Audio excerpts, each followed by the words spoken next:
大家好，欢迎来到不明白播客，我是主持人袁丽。纪录片导演、制片人王南福说，他一直想搞清楚在威权体制下生活的人如何为改变命运而抗争。他的处女作是一部以维权人士叶海燕为主角的纪录片《流氓燕》。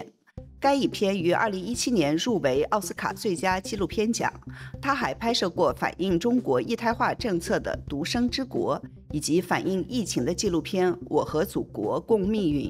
他拍摄的新片《Night is not eternal》黑夜不会永恒即将在 HBO 上映。这部片子的主角是古巴异议人士 Rosa Maria Paya， 她的父亲 Oswaldo Paya 是古巴著名的异议人士，曾5次被提名诺贝尔和平奖。2012年，他在一起政府制造的车祸中去世。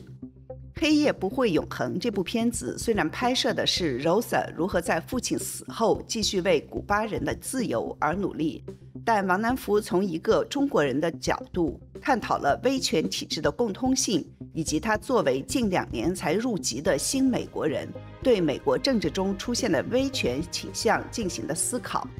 今天我们请王南福来谈一谈他拍摄这部片子的过程和他对于抗争、绝望与希望的思考。南福你好，你和 Rosa 是怎么认识的？你当时怎么会想到要拍一部关于古巴异议人士的片子呢？我是2016年3月在捷克布拉格认识的 Rosa， 因为第一部纪录片《流氓燕》是在2016年的1月上映的。3月的时候，我被邀请到捷克的一个关于人权的电影节放映那个片子。当时 Rosa 她是在那个人权的纪录片电影节做评委，她看完我的中国的这个纪录片《流氓燕》，她和几个朋友就找到我，大概就是跟我说，看完你的电影很有感慨，因为我们对你电影里面拍摄的关于中国政府对维权人士的压迫和打击是非常非常有共鸣的，它和古巴的情况很相似。那个时候我对古巴非常好奇，我也没有去过，当时我们就出去喝酒了。就是在那次聊天的时候，他告诉了我他的爸爸 Oswaldo Paya， 就像您刚才介绍里面提到的，是诺贝尔和平奖提名5次，然后2012年在政府制造的车祸死去。但是我对他所做的事情非常感兴趣，就是他做了什么，为什么政府对他这样。我们都觉得我们经历的成长背景、教育背景和包括当时所做的事情有很多类似点，有很多共鸣。然后他26岁，我当时29岁，所以我们年纪也很相仿。我自己的父亲也是在他33岁的时候去世的。那个时候是3月，我成为一个纪录片导演最初的初衷是觉得做纪录片可能可以对这个社会有一些改变，有一些正向的影响。但是1月份做完《流氓燕》的时候，我其实经历了一个很失望的过程，就是1月到3月，其实虽然只有短短的2个月时间，我对这个电影的世界首映当时是抱有很大期望的。因为在2016年1月的时候，那个时候王宇就是片子里面的人物之一，王宇律师，他还是在监狱里面的，她的丈夫也在监狱里面，她的儿子是在软禁，然后还有很多片子里面的人物都是在监狱里面。当时我抱着的期望就是，如果我的片子世界首映了，如果纽约时报报道啦，什么 LA 洛杉矶时报报道啦，就是在世界上有一定的反响的时候，那中国政府会迫于压力释放他们，或者会至少会表态。我觉得那是一个很幼稚很理想化的一个愿望，那个时候20多岁，觉得世界就应该是这样的。但是1月份之后电影放映了，确实很大的反响，媒体都有很多报道，但是中国政府是没有反响的。就他们当然唯一的反响就是把这个片子给成了敏感词，就不能出现在网络上。所以我觉得接下来的几个月之内，我可能就对纪录片电影和我自己的所做的这个事情有一定的质疑，就觉得做这个，那我的目的是什么？那将来我从事这个职业，它如果无法带来改变，就有点颠覆我自己当时对这个职业的一些想法和对未来有一些思考。但我遇到 Rosa 的时候，我觉得她是一个在各方面来说跟我很相似，但是唯一不同的就是她对未来有很坚定的、很乐观的、很相信自己所做的一切会带来改变的这种精神。她是一个很年轻，就很能感觉到他的理想主义还是完全没有被浇灭，没有被影响。所以我当时就觉得你看他可以去古巴做一些实际的事情，他可以在当地在就是 grassroots 层面上去做实实在在的事情，带来改变。而我做的是什么？我做的是拍一个片子，没有办法做任何改变。所以我当时出于对他的这种敬佩，对他父亲的敬佩，包括对古巴的好奇，还有另外一点非常好奇的就是古巴和中国往往会被提在一起作为共产主义国家，然后古巴也是一个可能比中国更封闭的一个国家，就是更在经济方面更落后，在政治方面可能对外界的世界更封闭。所以我当时很好奇，就如果我可以去古巴看看他们这些人是怎么做努力去改变自己的国家，改变自己的社会，让它更民主更自由，也许我会受到一些启发。所以就在那个时候，我决定想要去拍一个以他为主角，以他和他的父亲为主角拍摄一个纪录片。那你是2016年12月份去的古巴是吧？当时卡斯特罗刚去世，你们在这一个节点上选择去了古巴，然后呢，你说到哈瓦那以后有一种似曾相识的感觉，你能跟大家说一说，就是你们为什么选择在那个时候去，然后就是你刚一去哈瓦那时候的感觉是什么？当时那个时候卡斯特罗去世以后，大家就是在猜测就是古巴的未来会怎么样。那卡斯特罗终于不在了，当然他的弟弟 Raúl Castro 还是在，而且是统治者。但是所有的人都在猜测是不是这个古巴的改变就在这个转型时刻，而且特别是奥巴马当时对古巴的封锁政策有所改变，所以那个时候是感觉古巴的未来是充满了希望，就是可能改变的一个转折点。然后当时 Rosa 她也筹备了一些活动，就是要和维权艺术家还有很多年轻的维权人士去举行一些抗议，以艺术为抗议的活动。所以我当时就想跟着他一起去。到了古巴之后，我说跟中国很像，它有好几方面。第一方面就是走在大街小巷，所有的那种革命宣传标语，不管是墙上的画，还是就是那种大型的那种广告牌呀，就是有很多很相似的标语。然后卡斯特罗这种领袖式的人物，他的肖像是无处不见，各个地方都是有他的肖像，有革命的旗号，还有社会主义共产主义的标语。这些东西我觉得在中国它是很像的，就是你走在理发店里面，你也看到毛泽东的那个肖像在那儿，然后卡斯特罗也是一样的，就是餐馆里面也是，然后墙上都打着革命式的标语，还有书店里面摆的那个马克思主义列宁主义的著作，这些都是就是感觉特别熟悉的。另外一点就是大概就是第二天我们出门就注意到，我们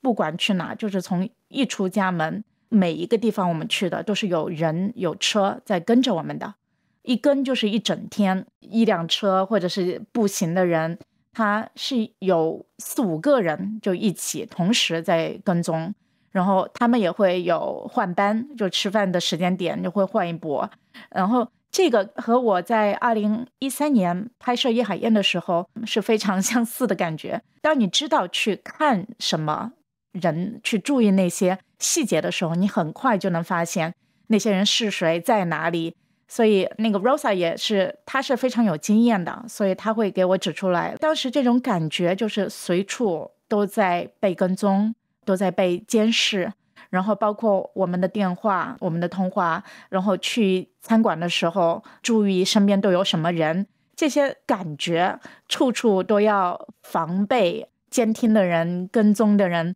处处拍摄。然后我作为一个拿着相机的人，当时是有很大的压力，因为特别是在中国经历了以后，包括这是一个新的国家，我也不知道就是他们会怎么对我。比如说他们在一个公园里面，如果我要拍摄，拿出相机来，每一次这种拿出相机来都是一个决定，就是我有没有做好心理准备，就是拿出相机来的这一刻，可能他们就会冲上来，可能就会把相机抢走。在拍摄《流氓宴》的时候，是我第一次介入这种拍摄。当时我是在纽约大学学纪录片以后回中国拍摄，也是我第一次亲密的接触到维权人士和他们的这种圈子。就是我觉得在中国社会是有一堵高高的墙，就是生活在墙这边的普通人民的是看不到哪一面的。那在墙那边如果你一旦触犯就是政府画的那条线，你变得就是有异议，对政府提出质问的声音，那你就在墙那边了。那你可能就是你在上街的时候有人跟踪，或者是你在街上，我跟着的叶海燕、王宇和一些人权律师，他们举牌的时候，那马上就会有冲出来的便衣警察或者是制服警察，他们很快就会把你带走，或者是制止你的行为。那这些冲突，尤其是便衣的时候，上街的每一个过路的人，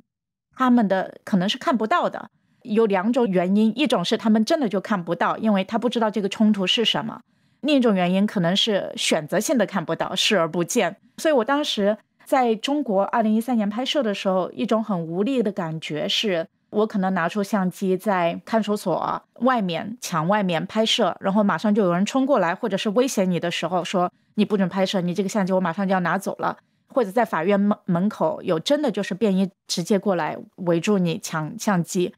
这种时候是非常无力的。因为第一，我知道没有过路的路人会过来帮忙，就是你是处在一个非常 powerless， 没有人会过来帮你。然后另外，你所谓的权力机构，比如说应该去保护人民的那种，你不可能报警，你没有一个地方，没有一个支援声援的，就是去保护你的。这个时候是非常无力和弱小，这种无力感是很强大的。所以每一次你在外面拿出相机，在公共场合拿出相机，是要做一个决定，就是我有没有做好这种冲突的准备。如果冲突发生了，我有没有做好就是任何最坏可能性的准备。这种最坏可能性可能是素材被抢走，相机被砸碎，甚至人生你自己会被带去问话。就是每一次这种选择都是要非常全面周到的做好了最坏的心理准备。那在古巴拍摄的时候也是一样的，就是每一次踏出车门或者踏出家门的时候，是已经做好选择了，就是我的素材它在哪里，它之前拍摄的东西是不是安全的，我的相机如果被拿走了，我有没有备用的，就是之后我整个的行程是不是能够去承受这个后果。就如果他们要审问我，那我有没有准备好要怎么说，我来是干什么的。就是这种各种的这种心理的这种的建设，就是和在中国是一模一样的，是吧？就是这种感觉。对，如果他们要把我赶出国，我是不是已经做好了准备，就这种。所以你都要问清楚自己有没有一个答案，自己内心是要做好准备的。对，这种感觉是非常相似的。大家好，我是袁丽。你们刚刚听到的精彩对话背后有几十个小时的精心准备和制作，这需要阅读大量资料，花时间与采访对象沟通，只有这样才能问出好的问题，才可能进行有深度的对话。不明白播客会继续致力于制作高品质的新闻内容，让中国人听到深刻的思考，真实的情感，在这个灰暗不确定的年代，听到彼此心中的一点坚持。请大家继续支持不明白播客，让我们把这个事业长期的进行下去。欢迎听众朋友们到我们本期的内容简介里点击捐赠链接，或者访问我们的网站不明白.net 的捐赠页面。然后我觉得里面有一些镜头真的我们中国人看会觉得也是非常相似的，就比如说大家见面先把那个手机里的电池拿出来，是吧？为了怕被监听。还有就是这个把音乐放得很大，然后这样的在那个很大声的音乐里面说话，这样也可以就是不被录音了什么的。这个你当时看的时候你有没有想到呢？就是说这个真的是太像了。对，我觉得之前就是我没有去古巴之前Rosa 和我在捷克认识的那一次，其实我们俩有交流，就是包括这些谈话我们互相都会有的，就是说中国也是这样古巴也是这样，但是身临其境，就是去亲身经历这些还是比较震撼的。在聊天的时候，在餐馆里面觉得没有任何一个地方是安全的，没有任何一个地方是绝对可以放下戒备的，包括他在自己的家，他也没有觉得就在自己家可以放心的去聊未来的计划或者是抗疫的计划。因为在他家之前是有发现窃听器，就他在他爸爸还在世的时候，他们的电话里面还有他们的墙里面是有发现窃听器的。然后他妈妈还给我看了，就是他们至今保留的，就是他们叫技工过来在他们床头的一个地方发现了一个窃听器，然后这个就是很无耻、很卑劣的手段，就是人家卧室里面的那个，就是他这样做也是有一个威慑的效应在里面。他就说我有你，就是可能你最私密的东西，就最私密的录音，那以这个为要挟，把这个公之于众，或者是他自己，就是没有地方是真正的安全。影片里面我真的特别喜欢 Rosa 的父亲 Osvaldo。他真的是一个特别有魅力的人。你能跟大家稍微说一下他是一个什么样的人，他的主要主张是什么吗？我觉得我在拍这个电影的过程当中最有共鸣的可能还是 Osvaldo Paya， 就他的父亲。然后他已经去世了，所以我对他的理解是从他自己写的书，别人写的他的传记，包括每一个我采访的人讲到他描述的他，还有就是我能看到的收集的所有的有关他的视频、他的讲话、他的采访，这些来感受到他这个人的。我确实觉得他是一个非常具有领袖魅力，然后这种领袖魅力在于他的一种善良，他是非常主张非暴力抗争，他是一个非常崇尚就是对所有的人的平等看待，包括对那些压迫他、对骚扰他、跟踪他那些人，就是他说那些人也是在接受服从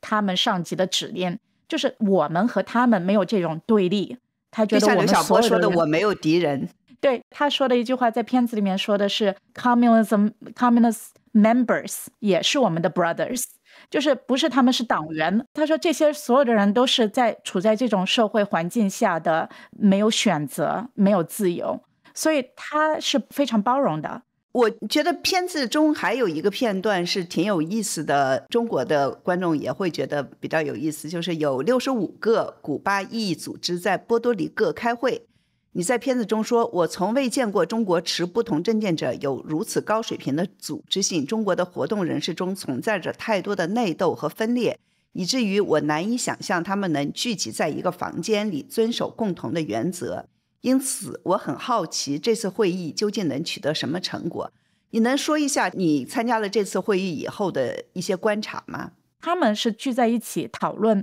就是古巴的民主成功转型之后，我们的宪法要怎么样，怎么实行选举，他们有很多制度在讨论。他们当时也有就是常务委员会，是选举了几个人做代表这样子。但很搞笑的就是我在那3天，那是他们的第2届这样的会议，在那3天之后就觉得他们也吵也闹，很快就是大家都吵得不可开交，而且都是很 egoistic， 就是都是以个人，对，我应该排在前面，你为什么在我前面说话，这种是不是？对，就是让人觉得真的是好无聊。对，就举个例子吧，就是他们说接下来每一个小组、每一个 organization、每一个组织要提议，就是在成功转型的古巴民主，他们应该是有什么样的政策、什么样的条例、什么样的法案。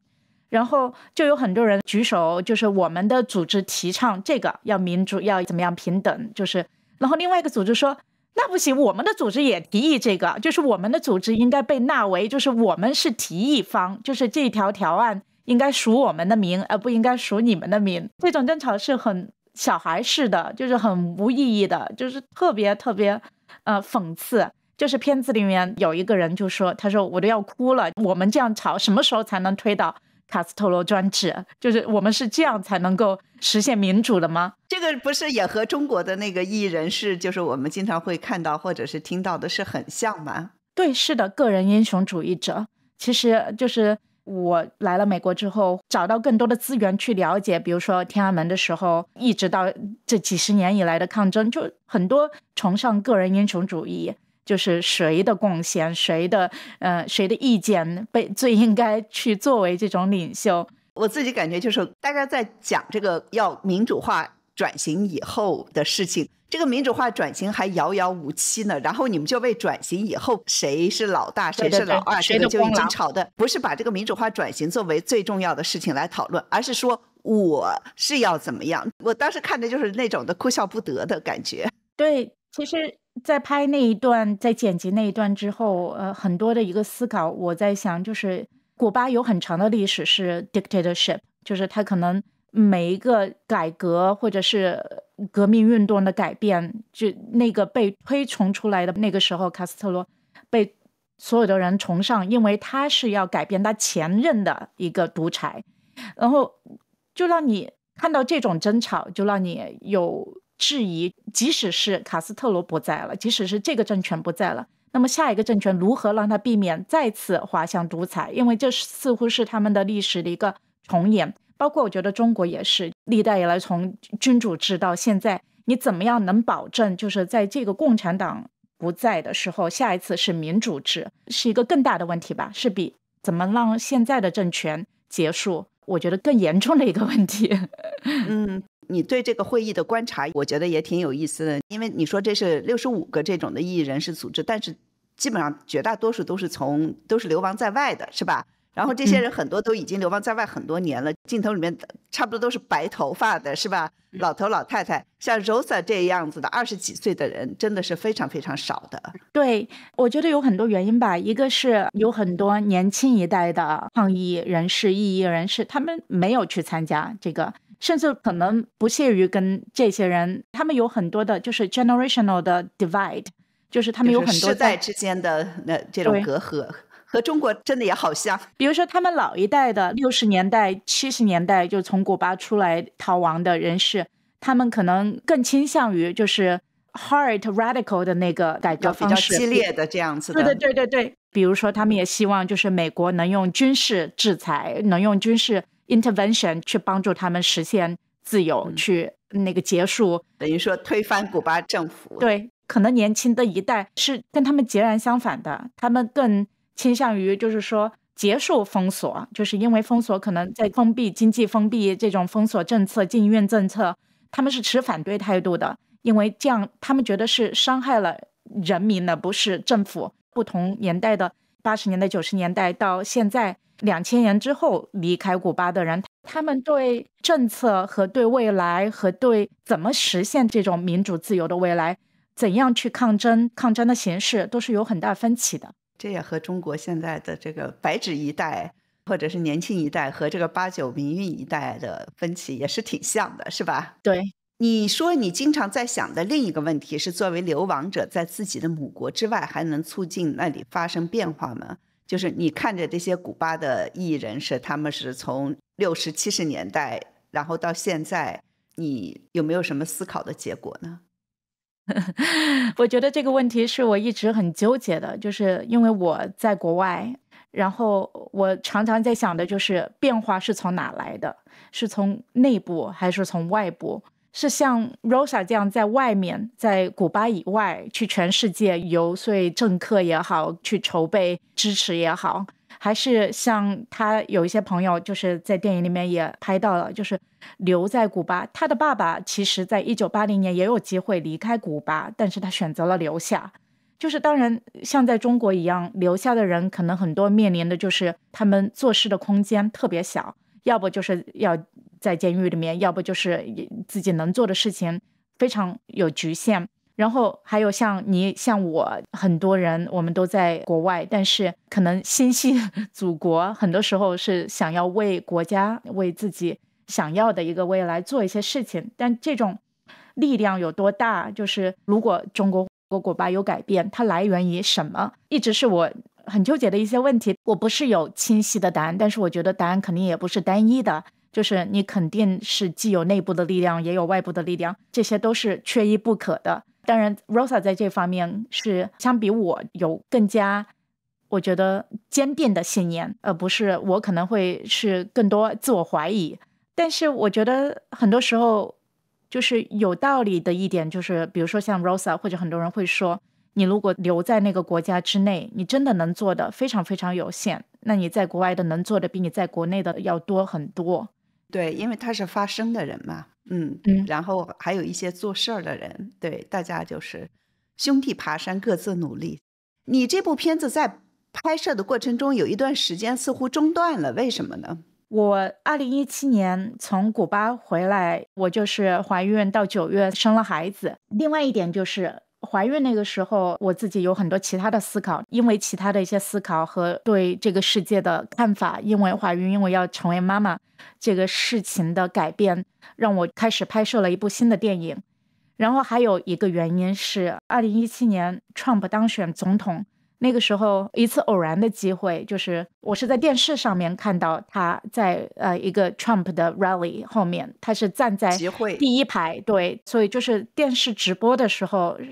你能看到他是第一排在他后面的一个人。当时看到的时候是比较震撼的，因为我和 Rosa 自从认识以来，我们之间讨论最多的是古巴和中国，我们讨论的是古巴和中国的独裁抗争等等等等，我们很少讨论美国，就 somehow 它就不在我们的那个讨论的话题里面，就好像我们内心最关注的是我们自己的国家，而且我默认我们俩是非常一致的。所以当我看到他站在 Trump 身后的时候，当时整个的就自我认识有被颠覆的感觉，就觉得就崩原来溃了是这么长时吧？对，就觉得我这么长时间的认识他以来，以为是至交，以为是好友，以为我们是一样的人，但原来我们可能有非常大的分歧。他一直追求的民主自由是代表着什么？因为当时我最大的疑问就是他为什么站在那儿？是不是因为他支持 Trump？ 那他支持 Trump 说明了什么？那这一系列的问题就导致了很多我觉得根深蒂固的最根本的一个人的信念的问题，包括对自由和民主这个定义的问题。你后来是去拍摄了 Rosa 和这个 Trump 的一个见面吗？他们俩坐在一张桌子上， Rosa 在对 Trump 说话，就是说我这个组织是做什么的，我们的那个目标是什么，然后呢给了 Trump 一个就是袖扣。那是你拍摄的吗？你当时就是看着这个，你是一个什么想法？你能给大家描述一下当时的这个场景吗？我觉得挺有意思的。就是那个电视里面播的 Rosa 讲了很长很长的一个 speech， 就是发表了一个讲话，然后 Trump 在听。电影里面只剪了一部分，但其实更长，就他讲了他的爸爸怎么去世的，政府怎么迫害他们的，然后他现在的目标是什么，要怎么做。然后 Trump 当然坐在那里是就 being Trump， 他是心不在焉，就这些东西完全就是你看得到他没有听进去，他也不 care， 对吧？他没有太多兴趣。对，然后 Rosa 讲完了以后给了他这个礼物，那 Trump 就说谢谢啊，我听到了，我一定会帮你们，我一定会那个怎么样。大概讲了2句话之后，话锋一转，今年的大选很重要呀，我就指望你们了。当时拍摄的时候，我有一个问题，就是为什么 Trump 会去见他？为什么 Trump 要跟他同台？其实用那个场景剪辑的过程当中，我们想表示的就是也让大家看到，他其实并没有关注，也不感兴趣，就是古巴的人权斗争。他真正关注的是像 Rosa 这样的人，这样的古巴背后的支持者，他带来的是什么？带来的是古巴美意的投票。因为他很直截了当的就说2021年的大选很关键，就是我需要你们的支持。还有就是 Rosa 他还去美国国会去作证，是吧？那里面有一段话，就是这个美国国会里的这些议员们，他们就是口口声声都说共产主义古巴如何如何，然后后来 Rosa 忍不住了，跟他们说了一番话。你能跟大家说一下，就是说当时的场景是什么吗？还有就是你在这个之后，你说了一段关于你对于这个共产主义与威权体制的区别的思考。这是2021年7月古巴发生的最大的抗议，跟2022年10月我觉得中国的白纸运动有一点点类似，因为都是在 COVID 之后，就是生活经济都有巨大的打击，就是民众的生活实在是非常糟糕的时候，然后上街。当然可能古巴的2021年7月的抗议更直接的高喊自由。在那次大面积的前所未有的抗议发生之后，美国国会有一场听证会，然后他们就请了 Rosa 去当证人。这次听证会主要讨论的是美国对古巴的政策应该怎么样。最后结果在我看来，尤其是那次，他很典型的就是他其实并不是要讨论古巴，古巴只是一个政治筹码，就好像所有讨论中国的听证会，它其实不是关于中国，而是美国的2党之争，就是美国的共和党和民主党互相攻击，互相坚定自己的政策，互相用这个古巴也好，中国也好来指责对方的一个机会。古巴真的就是像一个棋子，在这个美国自己的政治博弈里面的一个棋子。所以当时看完整个听证会，也因为拍摄这么长时间以来，古巴的变化可能性在哪里，然后终于有这么一场就是前所未有的抗议，你在想就是它会走向哪里的时候，你看到这是美国的态度，所以那个时候就觉得对我来说是特别沮丧或者是 cynical， 就觉得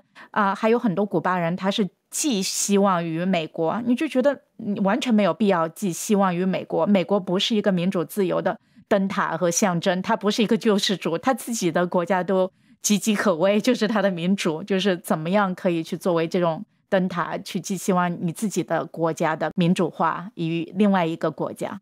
你当时就是说了一段话，你是说中国和古巴，你不要就是口口声声说他们是共产主义国家，他们实际上就是威权主义国家，是吧？对，我觉得就是冷战遗留下来的产物，就是共产主义和社会主义这种词的概念。我觉得在西方，包括现在一直政治化，失去了它原有或者本身的意义，它都带着宣传色彩。其实中国和古巴都不是共产主义。当然，这很多人可能现在马上就跳出来说了，怎么不是共产主义？肯定是共产主义。就说马克思主义的共产主义的定义描述的是一个乌托邦，然后包括中国，它经济形势是 state capitalism， 是国家资本主义，对吧？对，它其实也不是社会主义，社会主义宣传的就是平等啊，或者这些都只是它是一个借口，它是一个就是统治阶层来统治的一个借口。所以我们从小学的共产主义、社会主义的概念是一种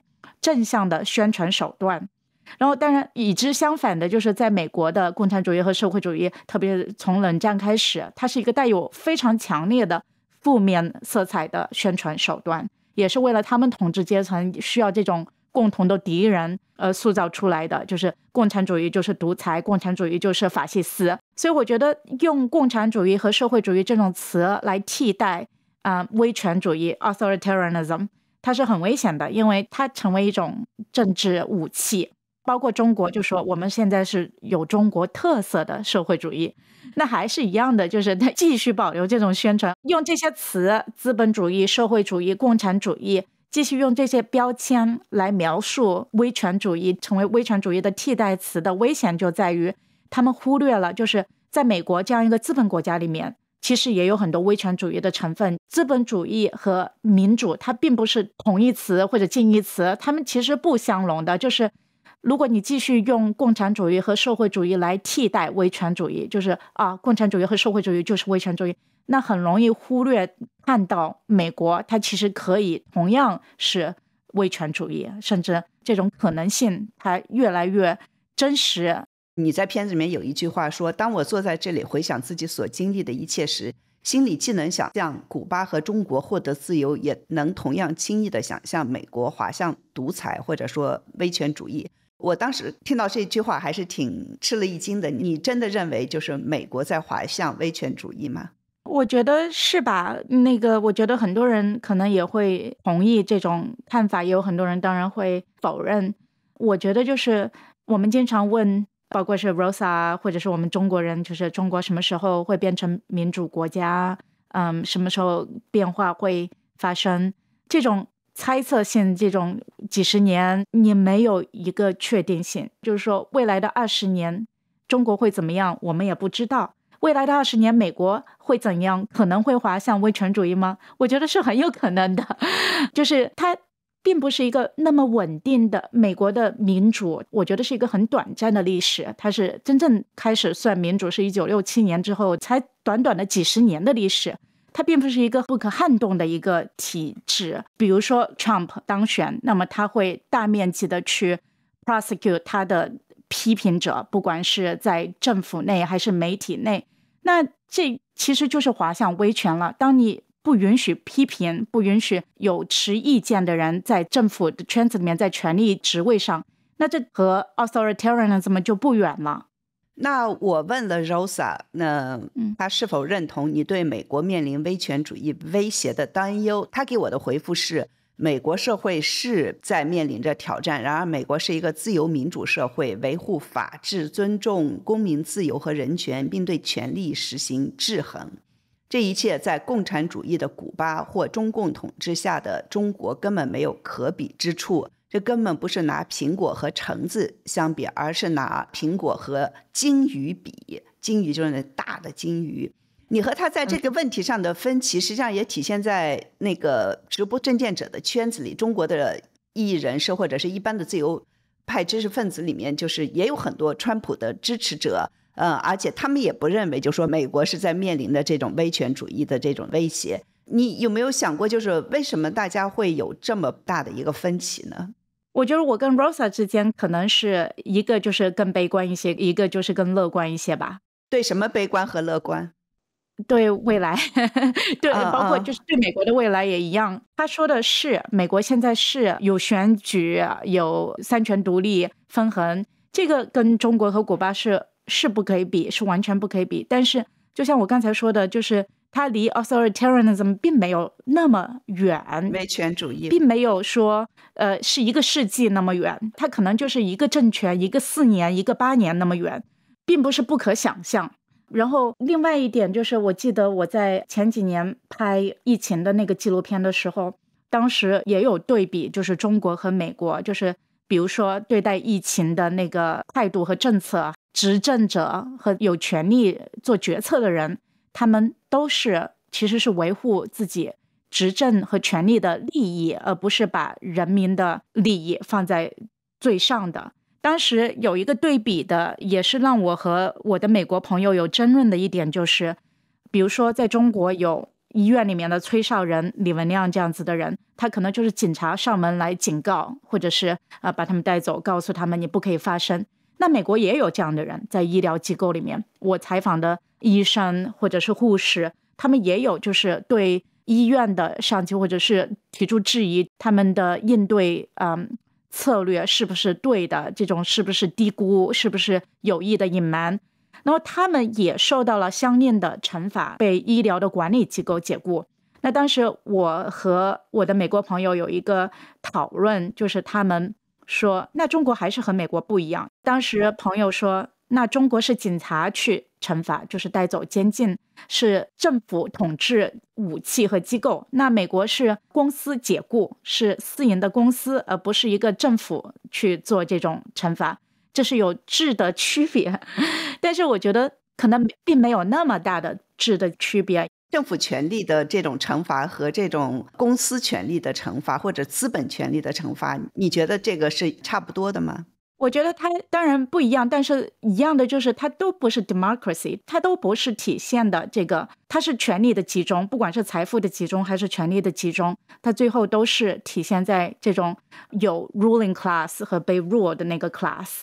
可能我觉得这就是我可能更悲观的体现吧。你不觉得就是美国它有这种权力制衡，它还是有法治，对于公民的自由的尊重，你不觉得它和中国有太多的一个距离吗？我觉得现在是有，但是不代表明天还有，不代表后天还有。就是这个司法的独立性，它可能就在有生之年就能看到它的变化。你无法预料，就是美国滑向独裁和中国走向自由哪个更先发生。你和 Rosa 以前应该是很好的朋友，现在就像你片子中说的，你们走上了不同的道路。对此你是一个什么样子的感觉？是失望、伤心还是无所谓？我经历了几个阶段。最开始的时候，当我们刚认识的时候，是志向相投，非常亲密，就是觉得找到了知音。然后当时发现他和 Trump 在一起，或者是开始有这种质疑的时候，是很困惑的，就是对自己认识人，对自己的判断也产生了很大的质疑，就是觉得我有对一个人有这么大根本性的错误的判断吗？然后对他也不确定，就是他到底他是一个政客还是一个怎么说抗议人士？就是我开始突然有一些质疑，就是说这个人我能不能真正的理解他内心的想法？就是如果没有任何因素，如果没有考虑到他自己的身份或者是形象，他会怎样说，会怎样想，会怎样选择。然后后期在拍摄接下来的几年，其实去探讨这个问题，去发现这个问题，去寻找答案，包括也是去寻找我和他对共产主义不同理解的答案。然后到最后第3阶段，也就是现在，我觉得我是很理解他。我觉得当然我并不觉得他是一个川普的支持者，我觉得他站在川普之后，甚至包括和他坐在同一张桌上去会谈，他是在一个在美国这个国家这个政权这个社会里面去努力去做他要做的事情。那美国这个社会每4年换一个总统，他是很努力的想要中立，这个两党的分裂越来越严重，我觉得他想要去表现成中立，或者想要得到两党的共同支持，可能会是越来越难做到的，越来越难实现的事情。你不认为他是川普的支持者是吧？对，我不认为他是内心支持川普的，他自己也是这样表达的，就是不管是和川普也好，拜登也好，可能和 Harris 也好，只要有机会和他们在一起见面，去把他对古巴的诉求表达出来，他都会努力的去得到这个机会。对，他不是川普的支持者，他也不是拜登的支持者，也不是 Harris 的支持者，对，是吧？他就是要寻求尽可能多的资源，来去实现他的目标。对，是的。中国有不少的这个异议人士，或者是自由派知识分子，就是甚至我们身边的一些朋友，他们是真正的川普的支持者。你有没有和他们发生过这样子的一些分裂，或者是有没有这种世界观都一下子被颠覆的感觉？没有，我觉得很神奇的就是，我觉得对中国这些人反而没有这种 personal， 没有个人的，就是发现 Rosa 站在川普身后带来的冲击更大。可能是因为我已经有预设了，就是因为在中国的这个圈子里面，我已经知道就是有很多人是支持川普的，所以这个意外没有那么强烈。就是 Rosa，我可能对他的预设是他跟我更像，我们都是同年纪，我们都是同背景，然后当时的震惊更强烈。但是中国的这个圈子里面，我觉得对他们来说，我更多的是好奇心。你了解到他们背后的逻辑是什么呢？你觉得你能理解他们吗？有很多很多的逻辑，但每一点你其实都是可以反驳、举反证的。但是比如说对中国更强势呀、更强硬啊，比如说对中国的制裁会更强硬啊，这一点川普不会是社会主义政策啊，其他的比如说民主党会有更多的社会主义政策在里面，滑向共产主义。然后还有一点就是，比如说川普经常会指控媒体，主流媒体是假新闻。那我觉得很多古巴移民也好，或者中移民、前社会主义共产主义国家移民，就是那些经历了自己母国感受到这些媒体是不可信任的，会更容易更倾向接受这个言论。当然他们也跟他们的信息来源渠道有关系，我能理解为什么，因为他们自己国家他也不信任媒体，不信任政府。那还有川普一向以来是把自己塑造成受害者，就是所有的政府的权力机构，包括媒体，主流媒体，就主流社会是对他的打压，他把自己是塑造成一个受害者。那我觉得很多异议人士本身就遭受了同样的，就是在政府媒体的打压，流亡来到这个国家的时候感觉到有共鸣，因为他们理解那种受害者身份。在片子中间总结说，我曾跟随他从哈瓦那的街头一路走到世界各地的集会和会议，直至华盛顿的权力殿堂。可即便如此，我依然不比我们最初出发时更接近理解变革将从何而来。你能说一下你为什么这么说吗？我是2016年认识他的，那个时候我说过，就是我当时对什么能给社会带来正向变化，拍电影能不能，做实际的抗议活动能不能，一个领袖能不能，就这些都是疑问，就是变化会从哪儿来，什么样是有效的方式。2016年当时跟着他的时候，是因为我在他身上看到了他这种坚定的信念和乐观的精神，还有一种希望，就是当时古巴也是在那种转型期，卡斯特罗刚死，整个的古巴对外开放程度是最大的。但是现在8年过去了，当然中间有很多次你感觉有希望了，就是比如说有前所未有的大型抗议，但是最后那种抗议又被镇压了，然后社会好像只是经济变得更差，然后改变的希望变得更渺茫。就跟了这么多年，我原来是想也许我会寻找到这种答案，更清晰的答案，改变从哪来。但在拍摄的尾声的时候，我觉得我没有看到，就是没有比2016年那个时候8年前有更清晰的答案，就没有一种魔法你可以预测到你这样做，你做1、2、3、4、5、6点，那么这个世界就会有变化。那你的片子最后就是有这个2021年几十万古巴人走上街头抗议这个疫情带来的经济危机，当然受到了严酷的镇压，但是你似乎决定你想要一个更有希望的结尾，这是我自己的一个猜想，就是我是特别喜欢那个最后就是那个 Oswaldo 就是 Rosa 的父亲他那个埋下时间囊的那个片段，最后呢影片在2022年冬天这个白纸革命的口号中结束，就是新闻自由打倒共产党放人，然后你说乐观是一种选择，你能展开说一下就是最后这个结尾为什么会这样，还有就是说你说乐观是一种选择是什么意思？刚才我说的就是这么7、8年以来，我觉得我对就是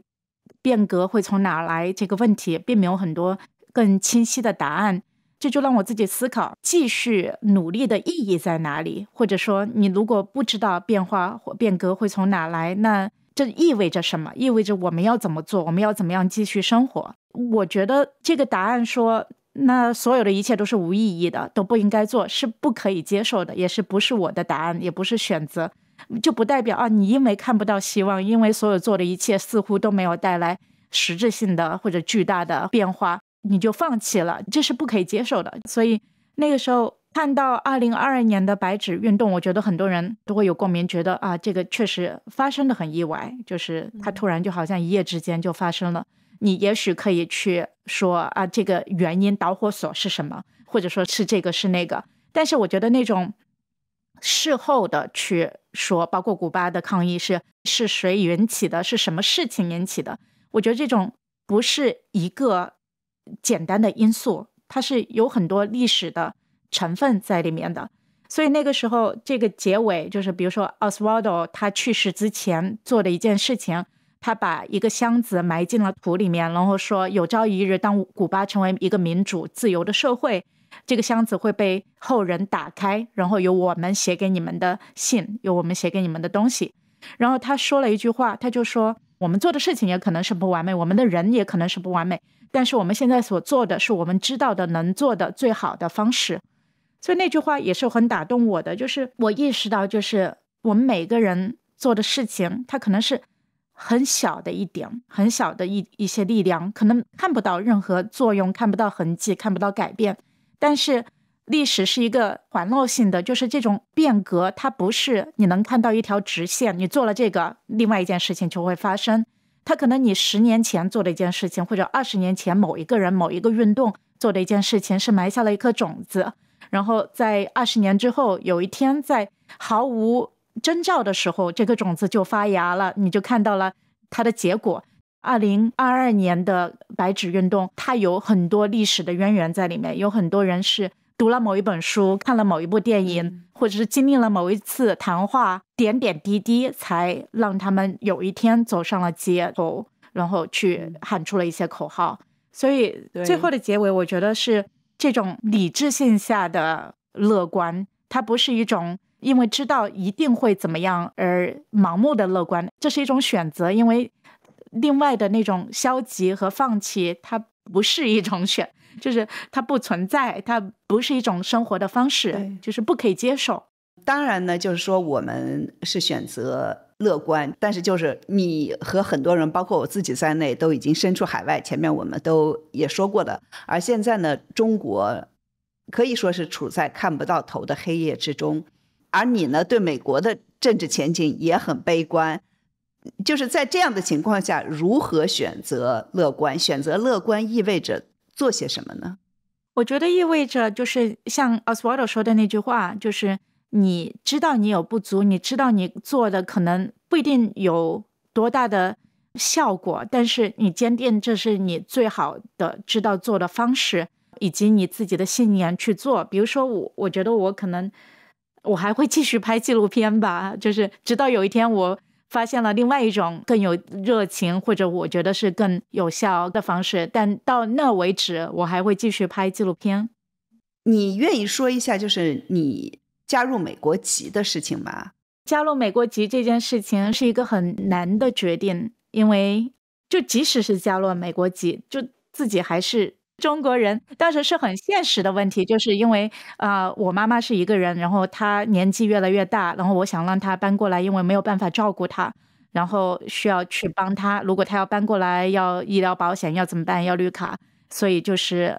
决定只有我先入美国籍才能够帮我妈妈申请她的身份，所以这样决定了。但是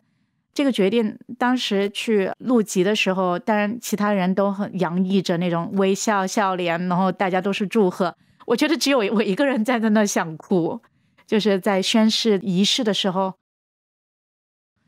为什么想哭呢？觉得是一种失去吧，我也不知道为什么会有那么强烈的感觉，就是这只不过是一种象征性的，也不叫象征性的，它可能就是你的一个 self identity， 它有一个就自我身份的自我身份的认知，对，就是它是一个改变。当时就是站在那个仪式的时候是想哭的一个感觉，就是觉得好像我在和我自己的祖国告别。那还有第二件事，就是后来我去申请签证的时候，我的中国护照就被剪掉了，就是盖了一个章说这个人已经就是有点被开除中国国籍，就再也不属于这个中国国籍。这个也是当时走出来就哭了。我当时就觉得我自己可以认为我永远都是中国人，但是这个国家他就不一定再承认你是中国人了，他就不一定再允许你了。对，你就有可能不能再回去了，就是有很多元素，有很多原因，有很多理由不让你再回去，但是你跟这片土地有可能就在很长一段时间里面都是隔绝的，就是你跟他的文化，跟他的语言，跟他的所有美好的东西，这个地方有很多很多美好的东西，就是有距离的了。你是做纪录片的，我是做记者的，写东西的，就是我们做的事情实际上和我们的文化和我们的成长过程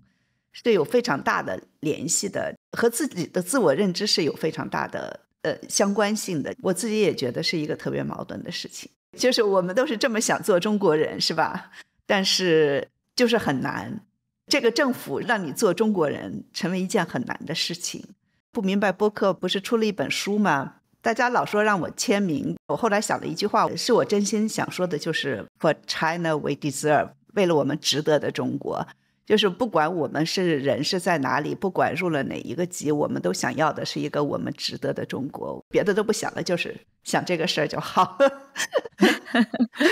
我都没想到就是我会在聊这个片子，或者是突然讲到要哭，这个完全没有意料到。你在你第一部片子《流氓宴》中的人物叶海燕和王宇律师现在的境遇比你当时拍片的时候更差了。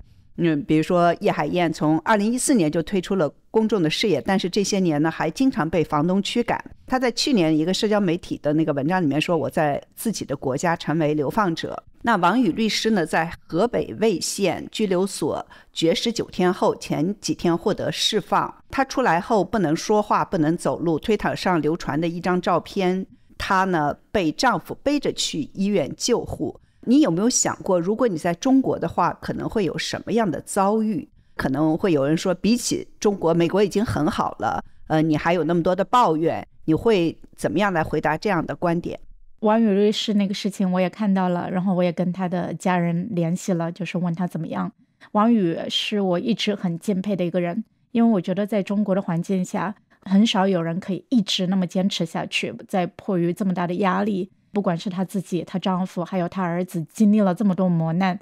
我觉得对于像叶海燕这样就是慢慢的选择退出了的，我也很理解，但是对于王宇这样子，我是非常敬佩。我觉得如果我在中国的话，我可能就根本就做不了我现在所做的，比如说拍摄纪录片。然后我也看到很多纪录片同行在国内也有很多挣扎，因为他们很难有空间去做自己想做的事情，那要在很狭小很局限的范围内去做一些仍然有意义的事情，这个是非常难的，有很多人也选择放弃。所以这些也是让我很庆幸，就是我现在仍然可以去做我自己热爱的事业，而且在这边仍然有机会就是把做的片子让人看到。但对于就是那些说美国已经比中国很好了，为什么要批评美国？我觉得很有意思的一点就是，在我过去拍片子以来，如果我在批评中国的时候，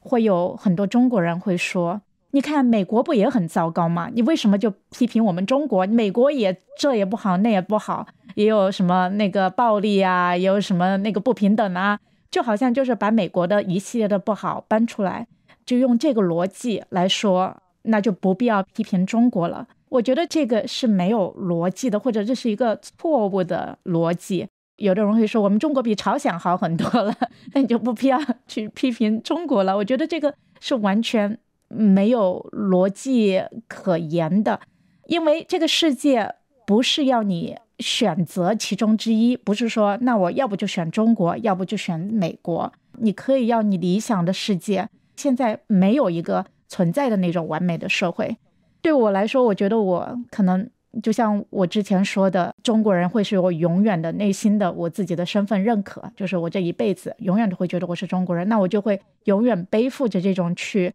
批评中国的一种责任，因为希望这个国家变得更好。然而我现在也是美国人，就是从一种权利和义务的角度上来说的话，我是既有权利也有义务去批评美国的。有人说过，就是爱国的最高形式就是对这个国家的批评，就是对这个国家的意义，因为你想要它变得更好，你想让它变成你觉得它最好的那个样子。所以对美国的批评也是我觉得可能将来的作品也好，或者我自己个人的意见也好，也会继续下去。我们请每位嘉宾推荐3部书或者是影视作品，你有什么推荐？我想推荐一部跟古巴相关的书，因为那本书我在读的时候，在做片子的时候，我觉得对我影响挺大的。它是挺厚的一本书，名字叫做 Cuba and American History。 它其实讲的就是古巴和美国这2个国家的命运，其实在历史上有很多的就是不可分的历史渊源。然后这本书是它的作者是叫 Ada Ferrer，是2022年的普利策获得者。关于电影创作的话，我推荐2个电影，其中一部可能大家都已经看过，但我推荐是因为我觉得这2部电影对我个人的影响很大吧，就是黑泽明的2部电影。一部是《罗生门》，就是这个是我很早很早以前在中国还没有学电影、没有学纪录片之前看到的一部电影，它是黑白的。然后我记得当时